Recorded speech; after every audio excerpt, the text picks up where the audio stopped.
नमस्कार दोस्तों, आप देख रहे हैं हॉरर स्टोरी। आज मैं आपके साथ एक ऐसी कहानी शेयर करने जा रहा हूं जिसे सुनकर आपकी रूह कांप जाएगी। यह कहानी मुझे मेरे एक सब्सक्राइबर ने भेजी है और जब मैंने इसे पढ़ा तो मैं खुद को इसे आप तक पहुंचाने से रोक नहीं सका। इस कहानी में वह सस्पेंस और डर है जिसे सुनते ही आप एक पल के लिए भी स्क्रीन से नजरें नहीं हटा पाएंगे। यह घटना एक अजीबोगरीब सफर की है जो एक साधारण से गांव में शुरू होता है, लेकिन जो अंत में एक ऐसे रहस्य में बदल जाता है जिसे सुनने के बाद आपको भी यह सोचने पर मजबूर होना पड़ेगा कि क्या कुछ श्राप कभी सच में खत्म होते हैं।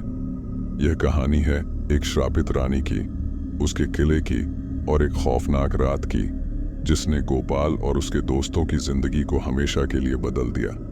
तो तैयार हो जाइए, क्योंकि यह सफर आपको डर और रोमांच की उस दुनिया में ले जाएगा जहां से लौटना आसान नहीं होगा।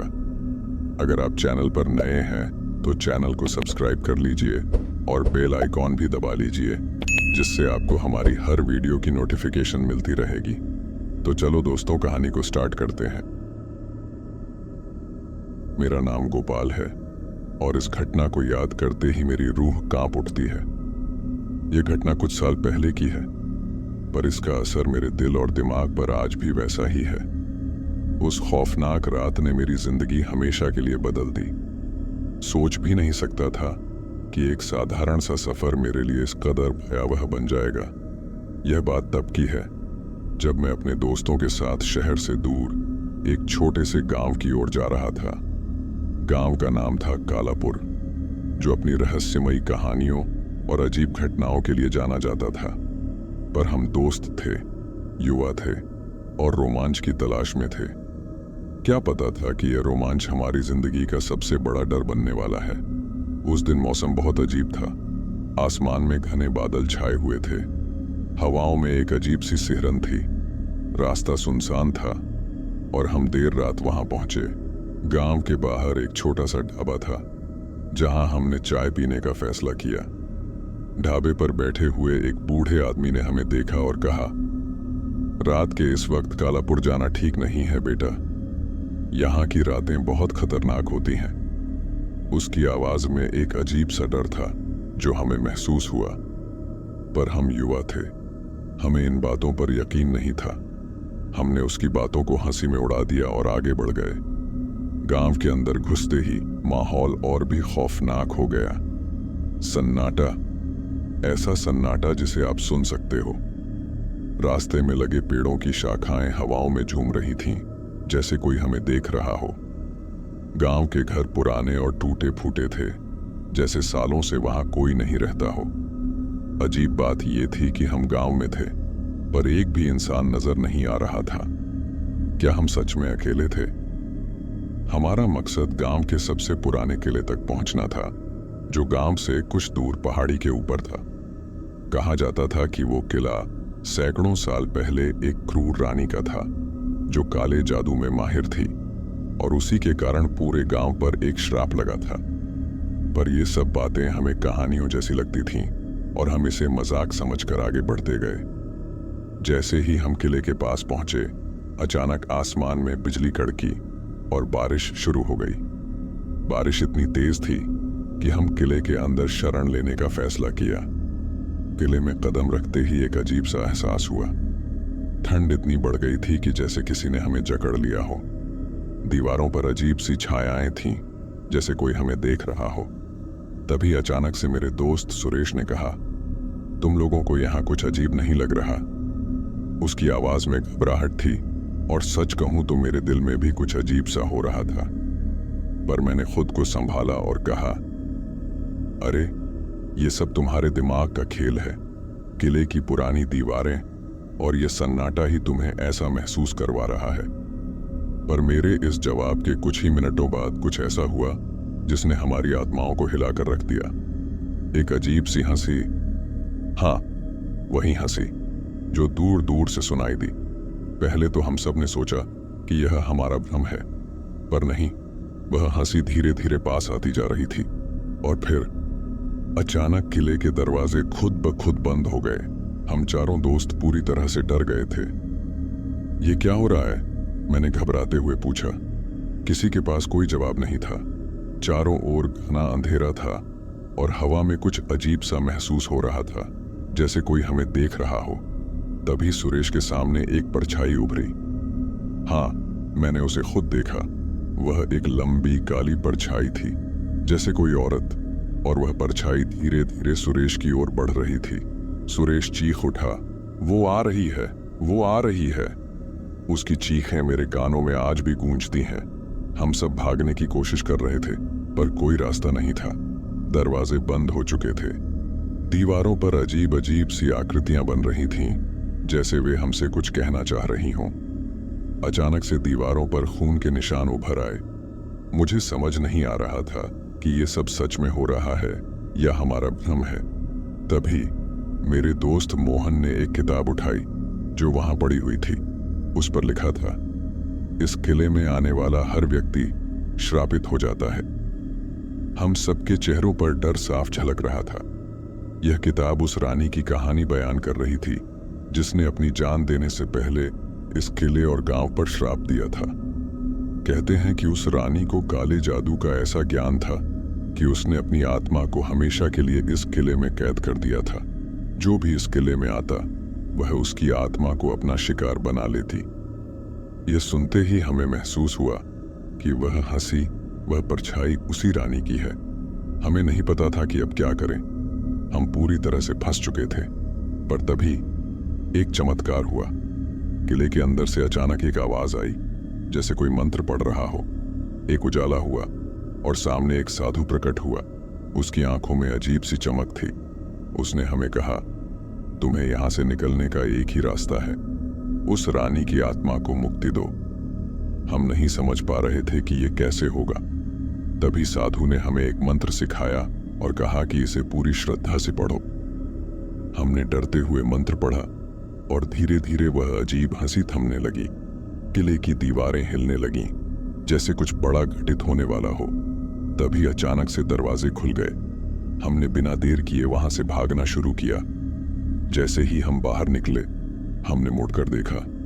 किले के ऊपर एक आग का गोला उठा और आसमान में गायब हो गया। ऐसा लगा जैसे उस रानी की आत्मा को मुक्ति मिल गई हो। हम चारों ने एक दूसरे को देखा। हमारे चेहरों पर डर और राहत दोनों थे। वो किला जो सदियों से श्रापित था, अब शांत लग रहा था। हमने उस बूढ़े आदमी की बातों को नजरअंदाज किया था और उसका अंजाम भुगतने को मिला था। पर शुक्र था कि साधु के उस चमत्कारिक हस्तक्षेप से हमारी जान बच गई। हम उस गांव से वापस शहर लौट आए, पर वो घटना आज भी हमारे दिलों दिमाग में बसी हुई है। शायद आप इसे सिर्फ एक कहानी समझेंगे, पर जिसने भी उस श्रापित किले में कदम रखा है, उसने मौत को बेहद करीब से महसूस किया है। जब हम किले से बाहर निकले और उस गांव से दूर भागने लगे, तो हमने महसूस किया कि रात अब भी उतनी ही खौफनाक थी। बारिश थम चुकी थी, पर आसमान में घने बादल अब भी छाए हुए थे। दिल की धड़कनें शांत नहीं हो पा रही थीं। मैंने गाड़ी स्टार्ट की और हम सब जल्दी से वहां से निकलने की कोशिश करने लगे। गाड़ी तेजी से चल रही थी, पर कुछ अजीब सा महसूस हो रहा था।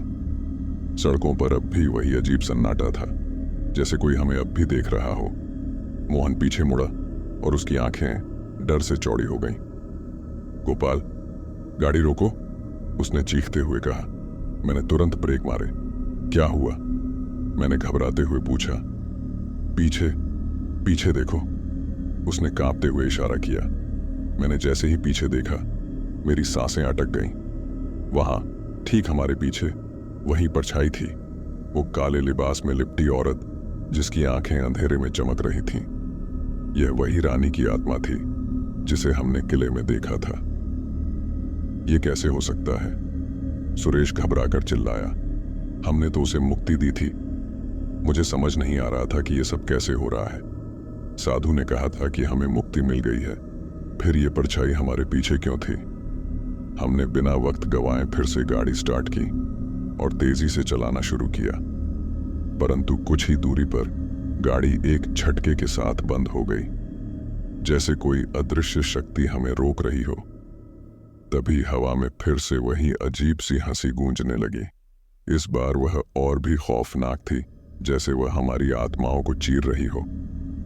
ये रानी अब तक नहीं मरी, उसका श्राप अब भी जीवित है, मोहन ने कांपते हुए कहा। तभी पास की झाड़ियों में से कुछ सरसराहट हुई और एक बुजुर्ग आदमी, वही ढाबे वाला बूढ़ा, हमारी ओर आया। उसकी आंखों में एक अजीब सी चमक थी जो पहले नहीं थी। मैंने तुमसे कहा था ना, इस गांव की रातें खतरनाक होती हैं, उसने एक ठंडी आवाज में कहा। तुम लोग वहां जाकर उसकी आत्मा को और अधिक भड़का चुके हो, अब तुमसे बच पाना मुश्किल है। अब क्या करें? मैंने घबराते हुए पूछा। बूढ़े आदमी ने इशारा किया कि हमें गांव के सबसे पुराने मंदिर में जाना होगा, जो गांव से कुछ दूर जंगल के बीचों बीच था। वहां केवल एक पुजारी है जो उसकी आत्मा को रोक सकता है, पर अगर समय रहते वहां नहीं पहुंचे तो वह तुम्हारी आत्माओं को भी अपने साथ ले जाएगी। हमें एक पल भी गंवाए बिना उस बूढ़े की बात माननी पड़ी। हम गाड़ी छोड़कर पैदल ही जंगल की ओर भागे। बारिश फिर से शुरू हो चुकी थी और हर तरफ अंधेरा फैला हुआ था। पेड़ों के बीच से अजीब अजीब सी आवाजें आ रही थीं, जैसे कोई हमें चारों तरफ से घेर रहा हो, पर हम रुके नहीं। अंततः हमने दूर से एक पुराना मंदिर देखा। वह टूटा फूटा, सुनसान सा लग रहा था, पर यह हमारी आखिरी उम्मीद थी। हमने तेजी से मंदिर की ओर दौड़ लगाई। मंदिर के अंदर एक बूढ़े पुजारी ने हमारी ओर देखा। उसकी आंखों में ज्ञान और शक्ति की गहराई थी। हम उस गांव से वापस शहर लौट आए, पर वो घटना आज भी हमारे दिलों दिमाग में बसी हुई है। शायद आप इसे सिर्फ एक कहानी समझेंगे, पर जिसने भी उस श्रापित किले में कदम रखा है, उसने मौत को बेहद करीब से महसूस किया है। जब हम किले से बाहर निकले और उस गांव से दूर भागने लगे, तो हमने महसूस किया कि रात अब भी उतनी ही खौफनाक थी। बारिश थम चुकी थी, पर आसमान में घने बादल अब भी छाए हुए थे। दिल की धड़कनें शांत नहीं हो पा रही थीं। मैंने गाड़ी स्टार्ट की और हम सब जल्दी से वहां से निकलने की कोशिश करने लगे। गाड़ी तेजी से चल रही थी, पर कुछ अजीब सा महसूस हो रहा था। सड़कों पर अब भी वही अजीब सन्नाटा था, जैसे कोई हमें अब भी देख रहा हो। मोहन पीछे मुड़ा और उसकी आंखें डर से चौड़ी हो गईं। गोपाल, गाड़ी रोको, उसने चीखते हुए कहा। मैंने तुरंत ब्रेक मारे। क्या हुआ? मैंने घबराते हुए पूछा। पीछे, पीछे देखो, उसने कांपते हुए इशारा किया। मैंने जैसे ही पीछे देखा, मेरी सांसें अटक गईं। वहां ठीक हमारे पीछे वही परछाई थी, वो काले लिबास में लिपटी औरत जिसकी आंखें अंधेरे में चमक रही थीं। यह वही रानी की आत्मा थी जिसे हमने किले में देखा था। यह कैसे हो सकता है? सुरेश घबराकर चिल्लाया। हमने तो उसे मुक्ति दी थी। मुझे समझ नहीं आ रहा था कि यह सब कैसे हो रहा है। साधु ने कहा था कि हमें मुक्ति मिल गई है, फिर यह परछाई हमारे पीछे क्यों थी? हमने बिना वक्त गंवाए फिर से गाड़ी स्टार्ट की और तेजी से चलाना शुरू किया, परंतु कुछ ही दूरी पर गाड़ी एक झटके के साथ बंद हो गई, जैसे कोई अदृश्य शक्ति हमें रोक रही हो। तभी हवा में फिर से वही अजीब सी हंसी गूंजने लगी। इस बार वह और भी खौफनाक थी, जैसे वह हमारी आत्माओं को चीर रही हो। ये रानी अब तक नहीं मरी, उसका श्राप अब भी जीवित है, मोहन ने कांपते हुए कहा। तभी पास की झाड़ियों में से कुछ सरसराहट हुई और एक बुजुर्ग आदमी, वही ढाबे वाला बूढ़ा, हमारी ओर आया। उसकी आंखों में एक अजीब सी चमक थी जो पहले नहीं थी। मैंने तुमसे कहा था ना, इस गांव की रातें खतरनाक होती हैं, उसने एक ठंडी आवाज में कहा। तुम लोग वहां जाकर उसकी आत्मा को और अधिक भड़का चुके हो, अब तुमसे बच पाना मुश्किल है। अब क्या करें? मैंने घबराते हुए पूछा। बूढ़े आदमी ने इशारा किया कि हमें गांव के सबसे पुराने मंदिर में जाना होगा, जो गांव से कुछ दूर जंगल के बीचों बीच था। वहां केवल एक पुजारी है जो उसकी आत्मा को रोक सकता है, पर अगर समय रहते वहां नहीं पहुंचे तो वह तुम्हारी आत्माओं को भी अपने साथ ले जाएगी। हमें एक पल भी गंवाए बिना उस बूढ़े की बात माननी पड़ी। हम गाड़ी छोड़कर पैदल ही जंगल की ओर भागे। बारिश फिर से शुरू हो चुकी थी और हर तरफ अंधेरा फैला हुआ था। पेड़ों के बीच से अजीब अजीब सी आवाजें आ रही थीं, जैसे कोई हमें चारों तरफ से घेर रहा हो, पर हम रुके नहीं। अंततः हमने दूर से एक पुराना मंदिर देखा। वह टूटा फूटा सुनसान सा लग रहा था, पर यह हमारी आखिरी उम्मीद थी। हमने तेजी से मंदिर की ओर दौड़ लगाई। मंदिर के अंदर एक बूढ़े पुजारी ने हमारी ओर देखा। उसकी आंखों में ज्ञान और शक्ति की गहराई थी। तुम लोग उस श्रापित आत्मा को छेड़कर आए हो, उसने गंभीर आवाज में कहा। अब उसे रोकने के लिए केवल एक ही रास्ता है।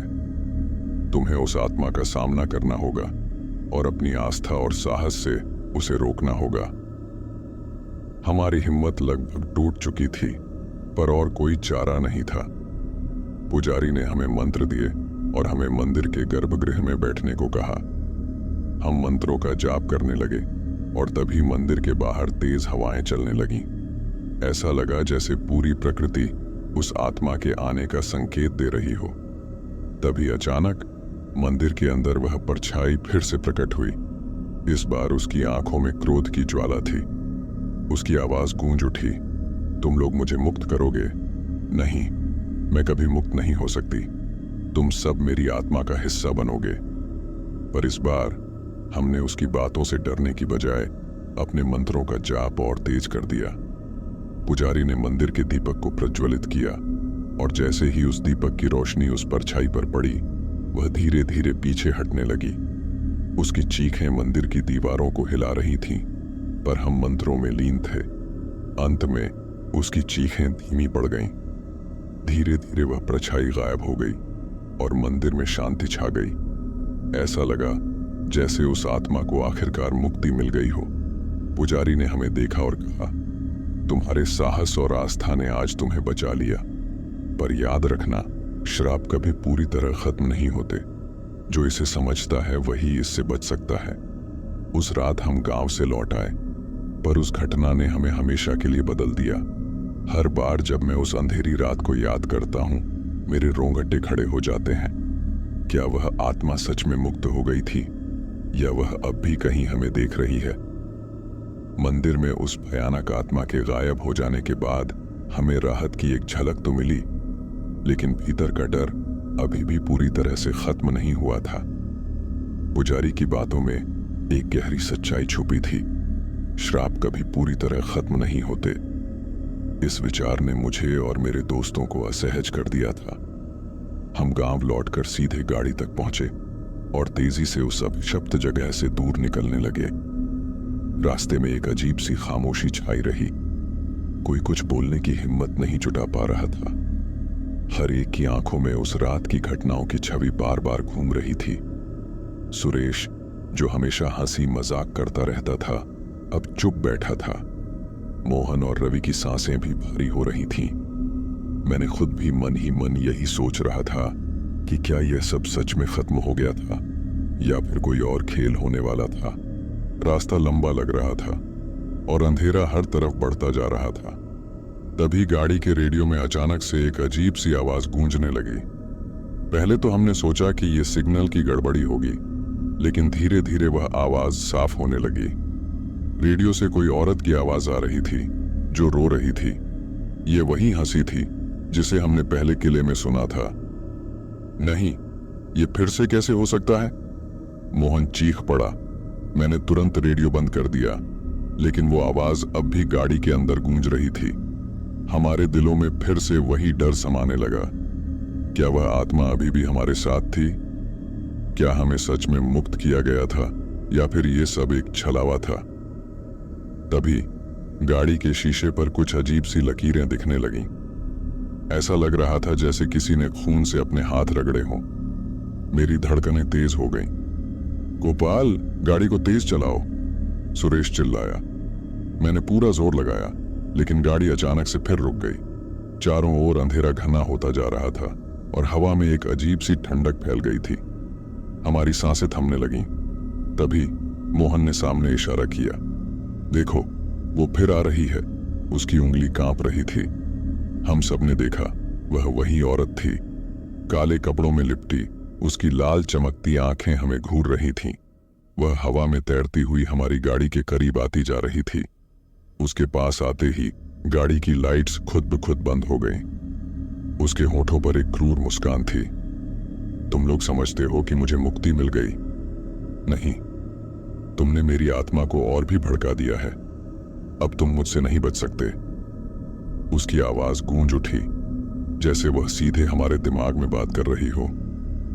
मैंने हिम्मत जुटाई और कहा, हमने तुमसे लड़ाई नहीं की, हम तो बस यहां से निकलना चाहते हैं। मेरी आवाज में घबराहट साफ झलक रही थी, लेकिन मैं और कोई चारा नहीं देख पा रहा था। उसने एक जोरदार हंसी हंसते हुए कहा, तुम यहां से कभी नहीं निकल सकते। मैंने सैकड़ों सालों से इंतजार किया है और अब तुम मेरे साथ रहोगे, हमेशा के लिए। तभी गाड़ी के अंदर अजीब सी हलचल होने लगी। गाड़ी के शीशे पर वो औरत अपने नुकीले नाखूनों से खून की लकीरें खींच रही थी। हमारे चारों तरफ एक अजीब सी ऊर्जा फैल रही थी, जैसे हम किसी अदृश्य जाल में फंस रहे हों। लेकिन तभी अचानक आसमान से एक चमकदार रोशनी का गोला निकला। वह सीधा हमारी गाड़ी के ऊपर आकर ठहर गया। वह इतनी तेज थी कि हमारी आंखें खुद ब खुद बंद हो गईं। जैसे ही हमने आंखें खोली, वहां कोई और खड़ा था। वह साधु था जिसने हमें किले में बचाया था। उसने अपने हाथों से मंत्र पढ़ना शुरू किया। उसकी आवाज में एक अनोखी शक्ति थी जो उस आत्मा को पीछे हटने पर मजबूर कर रही थी। वह औरत जो अब तक हमें अपने पंजे में कैद कर रही थी, चीखने लगी। उसकी आंखों में भयंकर क्रोध और दर्द था। नहीं, तुम मुझे फिर से कैद नहीं कर सकते, वह चिल्लाई। साधु ने शांत और दृढ़ता से मंत्र पढ़ते हुए कहा, तुम्हारा समय अब समाप्त हो चुका है। तुम इस दुनिया को और अधिक कष्ट नहीं दे सकती। उसकी आवाज में शक्ति थी और हम देख सकते थे कि उस आत्मा का अस्तित्व धीरे धीरे मिटने लगा था। उसकी चीखें और तेज हो गईं, लेकिन वह रोशनी उसकी ताकत को खत्म करती जा रही थी। आखिरकार वह औरत एक आखिरी चीख के साथ पूरी तरह से गायब हो गई। रोशनी धीरे धीरे मंद हो गई और चारों ओर सन्नाटा छा गया। साधु ने हमारी ओर देखा और कहा, अब वह आत्मा हमेशा के लिए मुक्त हो गई है, लेकिन ध्यान रखना, श्राप की छाया कभी पूरी तरह से नहीं मिटती। तुम लोग अब इस गांव से दूर चले जाओ और दोबारा कभी लौटकर मत आना। हमने राहत की सांस ली, पर अंदर एक अजीब सी बेचैनी अब भी बनी हुई थी। क्या वाकई सब खत्म हो चुका था? हमने साधु का धन्यवाद किया और गांव से दूर निकल गए। इस बार हमने बिना पीछे मुड़े गांव को अलविदा कहा। कुछ हफ्ते बीत गए और धीरे धीरे हम उस घटना को भुलाने की कोशिश करने लगे। लेकिन एक दिन अचानक मुझे एक अजीब सा फोन आया। उस फोन की दूसरी तरफ कोई नहीं था, बस वही हंसी, वही भयानक हंसी सुनाई दी। उस भयानक फोन कॉल के बाद मेरी जिंदगी फिर से एक बार अजीबोगरीब और खौफनाक मोड़ लेने लगी थी। पहले मैंने सोचा कि यह सिर्फ एक इत्तेफाक था, शायद मेरा दिमाग ही खेल कर रहा था। लेकिन कुछ दिनों बाद ऐसी ही घटनाओं की एक श्रृंखला शुरू हो गई, जो मुझे फिर से उसी डरावनी रात की याद दिलाने लगी। उस फोन कॉल के बाद मैं सोने की कोशिश कर रहा था, पर नींद आंखों से कोसों दूर थी। दिल में एक अजीब सा डर था। जब भी मैं आंखें बंद करता, वही हंसी मेरे कानों में गूंजने लगती। कई रातों तक ऐसा ही चला। धीरे धीरे मेरी रोजमर्रा की जिंदगी पर इसका असर पड़ने लगा। काम में मन नहीं लग रहा था, दोस्तों से दूरी बढ़ती जा रही थी, और सबसे बड़ी बात, मैंने अपने कमरे के अंधेरे से डरना शुरू कर दिया था। फिर एक रात कुछ ऐसा हुआ जिसने मेरे संदेह को यकीन में बदल दिया। मैं सोने की कोशिश कर रहा था, तभी अचानक कमरे का तापमान ठंडा होने लगा। पंखा बंद था, खिड़की भी बंद थी, फिर भी कमरे में बर्फ जैसी ठंडक फैल गई। अचानक दीवार पर हल्की हल्की खरोंचें बनने लगीं, जैसे कोई अदृश्य शक्ति वहां कुछ लिख रही हो। मैंने हिम्मत जुटाकर करीब जाकर देखा तो पाया कि खरोंचों से वहां एक नाम लिखा हुआ था, काल रानी। मैं सन्न रह गया। यह नाम तो वही था जो उस किले की रानी का था, जिसे हमने मुक्त किया था। मैं कांपते हुए पीछे हट गया और तभी मुझे फिर से वही हंसी सुनाई दी। वह हंसी अब और भी साफ और खौफनाक थी। यह वही आत्मा थी। क्या वह सचमुच मुक्त हो गई थी, या फिर वह मुझे अपना शिकार बनाने के लिए वापस आ गई थी? अगले कुछ दिनों तक घर में अजीब अजीब घटनाएं होने लगीं। रात को अक्सर दरवाजे अपने आप खुल जाते, खिड़कियां बिना हवा के ही जोर से हिलने लगती और दीवारों पर खून जैसे निशान दिखने लगते। मैं पागल होने की कगार पर था। मेरी हालत दिन ब दिन बिगड़ती जा रही थी। मैं इस सब से बचने का कोई रास्ता ढूंढ रहा था, लेकिन समझ नहीं आ रहा था कि कहां जाऊं और किससे मदद मांगूं। फिर मुझे एक ख्याल आया, वही साधु जिसने हमें किले से बचाया था, वही अब मुझे इस श्राप से छुटकारा दिला सकता था। मैंने बिना देर किए अपने दोस्तों से संपर्क किया। सुरेश, मोहन और रवि भी मेरे जैसे ही डर और उलझन में थे। उन्हें भी ऐसी ही घटनाओं का सामना करना पड़ा था। हमने फैसला किया कि हमें फिर से उसी गांव जाना होगा और उस साधु से मदद मांगनी होगी। भले ही यह हमारे लिए जोखिम भरा था, पर और कोई विकल्प नहीं था। हम चारों एक बार फिर उसी डरावने सफर पर निकल पड़े जहां से हमारी जिंदगी में ये खौफनाक घटनाएं शुरू हुई थीं। जब हम गांव पहुंचे तो वहां का माहौल पहले जैसा ही था, सुनसान, सन्नाटा और अजीब सी ठंडक। पर इस बार हमें किसी के आने का डर था। हमने गांव के लोगों से उस साधु के बारे में पूछा, पर कोई भी उसकी जानकारी देने को तैयार नहीं था। ऐसा लग रहा था जैसे गांव वाले हमसे कुछ छुपा रहे थे। आखिरकार एक बूढ़े आदमी ने हमें बताया कि साधु कुछ दिनों पहले ही यहां से चला गया था और अब कोई नहीं जानता कि वह कहां है। यह सुनकर हमारे पैरों तले जमीन खिसक गई। साधु ही हमारी आखिरी उम्मीद थी और अब वह भी चला गया था। हमें समझ नहीं आ रहा था कि अब क्या करें। तभी बूढ़े आदमी ने हमें एक और रहस्यमय बात बताई।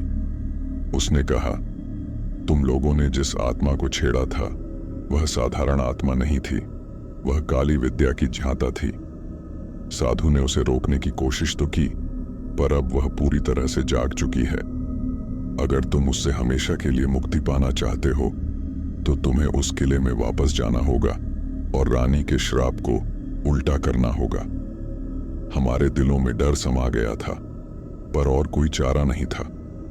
हमने किले में वापस जाने का फैसला किया। किले का रास्ता और भी भयानक लग रहा था।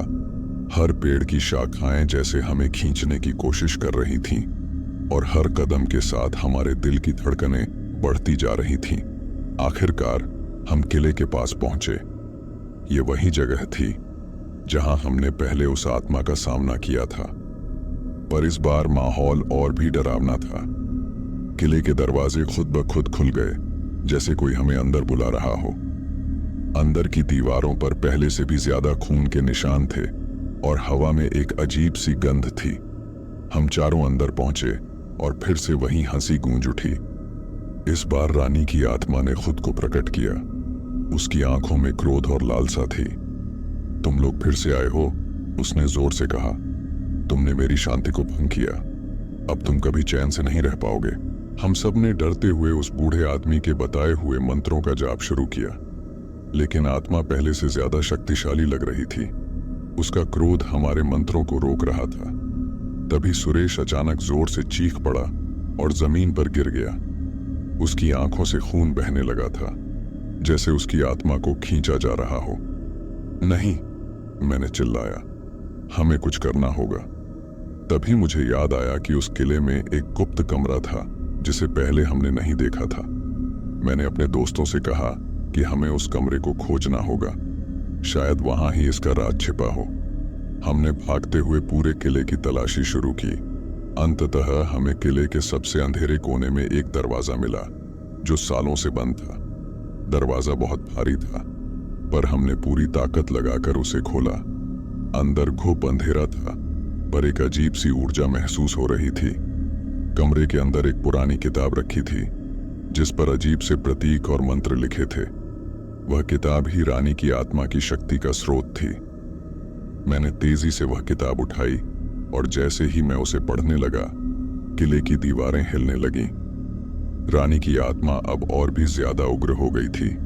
उसने जोर से चिल्लाते हुए कहा, उस किताब को मत छुओ। पर हमें अब कोई चारा नहीं था। मैंने हिम्मत जुटाकर मंत्र पढ़ना शुरू किया। हर एक शब्द के साथ रानी की शक्ति कम होती जा रही थी। उसके चीखने की आवाज और तेज होती जा रही थी, पर मंत्र के साथ साथ उसकी आत्मा कमजोर पड़ने लगी। आखिरकार मैंने अंतिम मंत्र पढ़ा और वह आत्मा पूरी तरह से गायब हो गई। किले में अचानक शांति छा गई और हवा भी किले में जैसे ही शांति छाई, हम सब ने राहत की सांस ली। रानी की आत्मा का भयंकर दबाव अब गायब हो चुका था, लेकिन चारों ओर अब भी एक गहरा सन्नाटा फैला हुआ था। हमने सुरेश की ओर देखा, जो जमीन पर गिरा पड़ा था। उसकी हालत बहुत खराब थी, पर वह होश में था।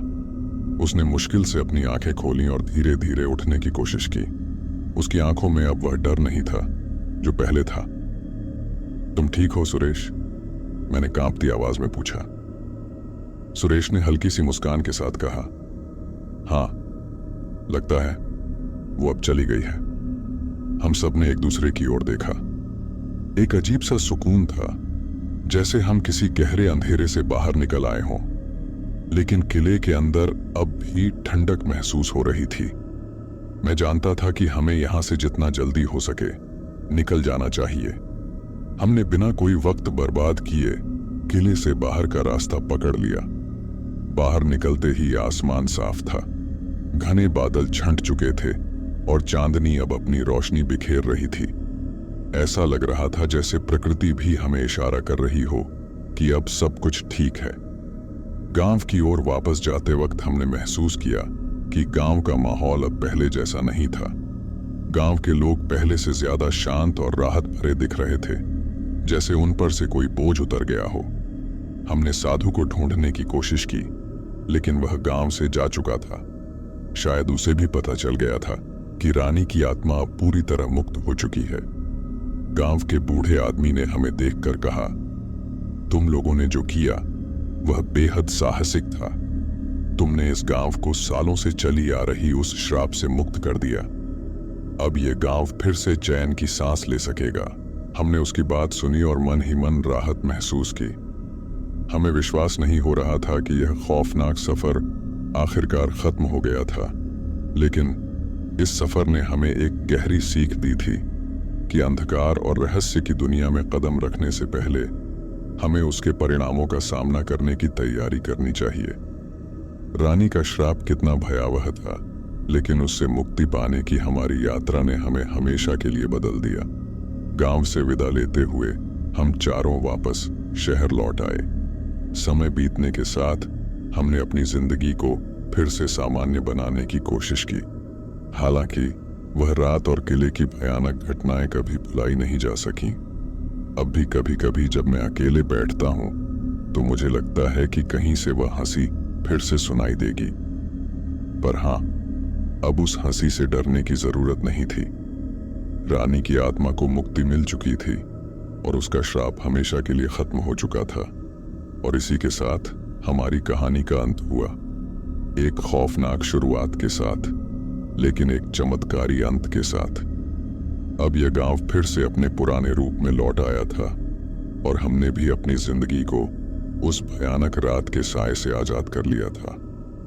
अंधेरी रात की वो खौफनाक घटना अब एक बीता हुआ अतीत बन गई थी, जिसे हम शायद कभी पूरी तरह भूल नहीं पाएंगे।